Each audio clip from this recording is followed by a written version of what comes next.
रायगडावर औरंगजेबाच्या थडग्याचा अमित शहांकडून समाधी असा उल्लेख करण्यात आला आणि यावर मग मात्र ठाकरेंच्या शिवसेनेचे संजय राऊत यांनी जोरदार निशाणा साधला। यापेक्षा वाईट महाराष्ट्रासाठी काय होऊ शकतं असं म्हणत राऊतांनी अमित शहांवर घणाघात केला। मुख्यमंत्र्यांना ही गोष्ट खटकली नाही का असा सवालही राऊत यांनी केला। तर शहांनी शिवरायांचा अवमान केल्याचा आरोप आदित्य ठाकरेंनी केला आहे।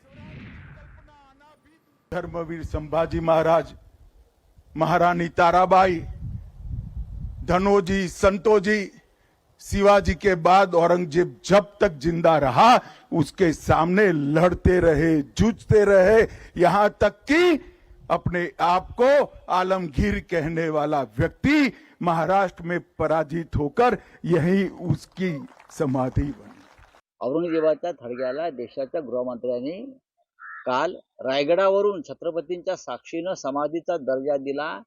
यासारखं या महाराष्ट्राच्या जीवनात वाईट ते काय होणार। हिंदुत्वाच्या शत्रूला त्याच्या थडग्याला समाधीचा दर्जा देण्यासंदर्भातलं वक्तव्य प्रत्यक्ष देशाच्या गृहमंत्र्यांच्या तोंडून आलं आणि त्याच्यापैकी छत्रपतींचे वंशज बाजूला बसले होते। भाजपची हीच भूमिका राहिली आहे। जसं महाराष्ट्रावर मोगल असतील किंवा हे अफजल खान वगैरे सगळेच असतील हे आक्रमण करत राहिले, भाजपची देखील तीच मानसिकता आहे की महाराष्ट्र लुटायचा आणि म्हणून ज्यांची कबर होती, ज्याला गाडला इथे महाराष्ट्राने महाराष्ट्राच्या मातीत की महाराष्ट्र जो चालून येईल त्याला असंच गाडला जाईल, काही लोकांना तर समाधी वाटते। काल त्यांनी मला वाटतं महाराजांचा उल्लेख देखील एकेरी केलेला आहे आणि हे मग जे कोणी आम्हाला बाकीचं शिकवायला जातात त्यांना आता कुठे गेले ते सगळे लोक।